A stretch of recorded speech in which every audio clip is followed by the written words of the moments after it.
Lo primero, definir el concepto de ángulo de vectores. Se define como ángulo entre dos vectores como el menor ángulo que se forma entre ambos.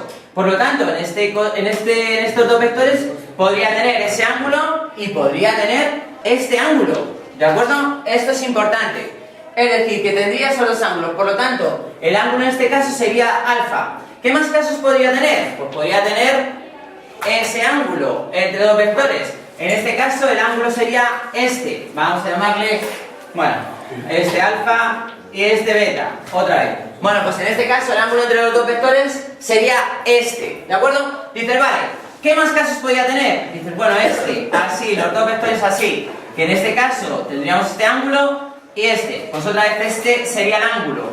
Lo estoy poniendo así para que veamos un poco todas las situaciones comparándolas con la circunferencia goniométrica. Este sería un ángulo en el primer cuadrante, este sería un ángulo en el tercer cuadrante, este sería un ángulo en el tercer cuadrante, segundo cuadrante, tercer cuadrante. Y por último tendría, o podría tener un ángulo, para que lo entendáis así, un ángulo en el cuarto cuadrante, que sería este y este. Bueno, en todas las situaciones se define el ángulo como el menor. Dices, bueno, pero es que esto y esto es lo mismo. Efectivamente, lo que quiero es que lo veáis un poco ahora para el análisis. Y este es el mismo. Dices, sí. Dices, le das la vuelta y tal, es el mismo. Lo que quiero que entendamos ahora es lo que vamos a hacer. Dices, vale. Dices, bueno, pues se define como el menor. Dices, pues ¿cómo voy a calcular yo el ángulo entre dos vectores? Dices, pues bueno, otra vez, a partir del producto escalar. Como digo, a partir del producto escalar se define lo que se llama un espacio euclídeo, donde se empiezan a definir longitudes, ángulos, perpendicularidades, en fin, que si no tuviéramos esa definición no podríamos estar hablando de nada de esto. Bueno, pues otra vez lo mismo, módulo de u por módulo de v por el coseno del ángulo que forma. Bien, dices, entonces, ¿cómo podría medir yo el ángulo entre dos vectores? Pues hombre, aquí, a partir de esto, porque el coseno del ángulo que van a formar los vectores, ¿a qué va a ser igual? Va a ser igual a u por v, el producto escalar de u por v, partido de sus módulos. Dices, vale, dices, eso entonces es muy fácil. ¿Por qué? Porque el producto escalar de u por v lo sé calcular. Va a ser u1 por v1 más u2 por v2 más u3 por v3. Dices, vale, ¿y el módulo de u lo sé calcular? Si sabes sus coordenadas, sí. Va a ser u1 al cuadrado más u2 al cuadrado más u3 al cuadrado. Y eso lo voy a tener que multiplicar ¿por quién? Por el módulo de v. Si sé sus coordenadas no hay problema. v1 al cuadrado más v2 al cuadrado más v3 al cuadrado. Dices, vale, entonces ¿cómo calculo yo ahora el ángulo? Y aquí viene un poco el dibujo que os he hecho antes. Pues nada, lo único que tendré que hacer es el arco coseno de todo este cálculo, que no lo voy a poner aquí, y me saldrá ¿qué? Me saldrá el ángulo. Bien, y aquí viene un poco justamente el análisis por lo que he hecho antes el dibujo.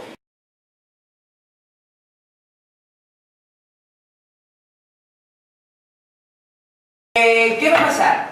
Pues que me va a dar el ángulo, yo voy a calcular esto y me va a dar el ángulo.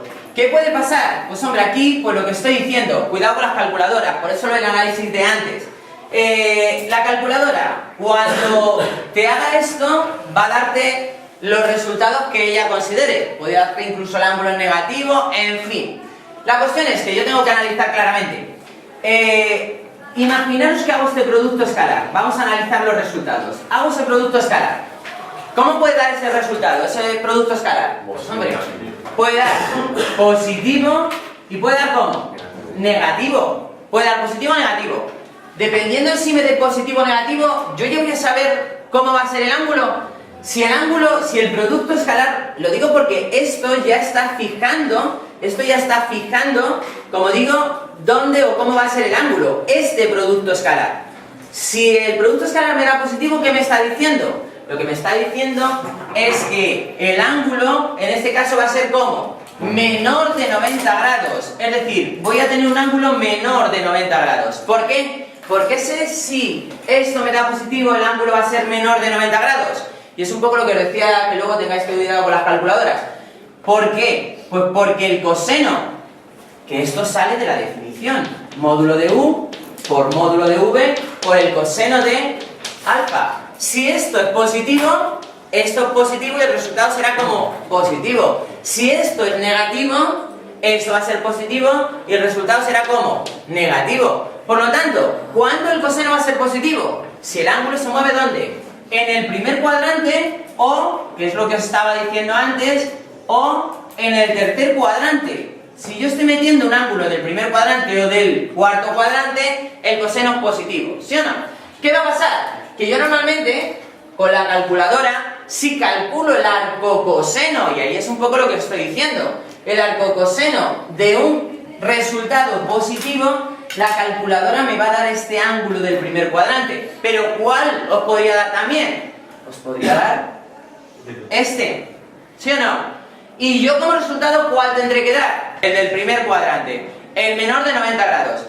Bueno, en realidad cuando resuelvo esta ecuación bien hecha, ¿qué tendría que dar? Tendría que dar alfa, si quiero dar esas soluciones bien, tendría que dar alfa, y la otra solución ¿cuál sería? 360 menos alfa. No solo eso, si quiero hacer esta ecuación bien, tendría que decir que todas las soluciones de esta ecuación son alfa, en el primer giro, más 2πk.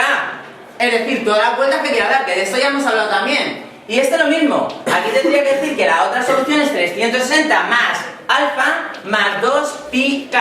Y esto es a lo que iba. Bueno, y ahora, de todas estas soluciones, que es lo que tendría que dar, ¿cuál es el ángulo que forman los dos vectores? Si me hubiese salido positivo, alfa, ¿sí o no? En el primer cuadrante. ¿Por qué? Porque la definición, es más, es lo que estoy diciendo. Esta solución, si no hubiese dado como definición que el ángulo entre los dos vectores es la menor, esta solución podría ser el ángulo entre los dos vectores, ¿sí o no? Pero por concepto nos quedamos con la menor. ¿Se entiende o no? Por lo tanto, esta podría haber sido una solución, como os he dicho antes, si el ángulo, los dos vectores los considero así, podría decir, no, ese es el ángulo.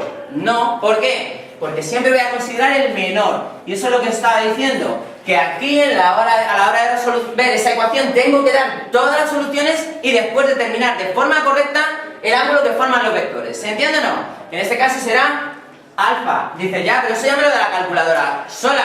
Ya, una cosa es que te lo dé la calculadora y otra cosa es que estás entendiendo lo que haces. ¿Sí o no? ¿De acuerdo? Vale, vamos con el otro caso. Si me diera negativo, si me hubiese dado el arcocoseno negativo, pues yo ya sé que esto va a ser ¿dónde? Pues va a estar en el segundo cuadrante el ángulo. Borro todo esto otra vez. En el segundo cuadrante. ¿Por qué? Porque el ángulo es mayor de 90 grados. Y esto no le queda otra. Si esto es negativo, va a ser así. Bien, ¿y dónde el coseno va a ser negativo? Va a ser negativo aquí y aquí. Es decir, en este ángulo y en este. Otra vez lo mismo. Cuando yo plantee esta ecuación no puedo plantear un solo ángulo si quiero tenerlo bien. Otra vez lo mismo.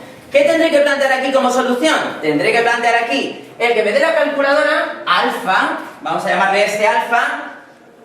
¿Y el otro? ¿Cuál será el otro? Será, en este caso, este. ¿Sí o no? ¿Cuánto será en este caso ese ángulo? Ese ángulo va a ser otra vez 360 menos alfa, ¿sí o no? 360 menos alfa. Y otra vez lo mismo, cuando yo dé las soluciones de esa ecuación tengo que dar todas. No la que en realidad es el problema, que sí, pero lo de siempre, lo que os digo, para tener las cosas bien. Sería alfa más 2πk, todas las vueltas que quieras dar, más 2, ese ángulo más 2πk, donde k pertenece a z y k pertenece a z. Otra vez lo mismo, este ángulo podría ser la solución de esa ecuación y ese ángulo también podría ser la solución de la ecuación. Pero ¿con cuál nos tenemos que quedar? Con el menor, que en este caso otra vez vuelve a ser alfa, el menor. Bueno, sobre todo eso, que lo tengamos claro, que eso es por definición. La definición de ángulo entre dos vectores es la menor, ¿de acuerdo? Por lo tanto, esto tenéis que resolverlo bien. No vale, la calculadora me ha dado 30 y lo tengo bien. Bueno, la calculadora te ha dado 30, pero esa es una de las soluciones de esta ecuación trigonométrica y hay que resolverla bien. Por lo tanto, hay que ponerlas todas. Luego resulta que te ha dado 30 y es la solución del ejercicio y está bien. Bien, perfecto. Pues sí, pero tú tienes que hacer el análisis, ¿entiendes o no? ¿Vale?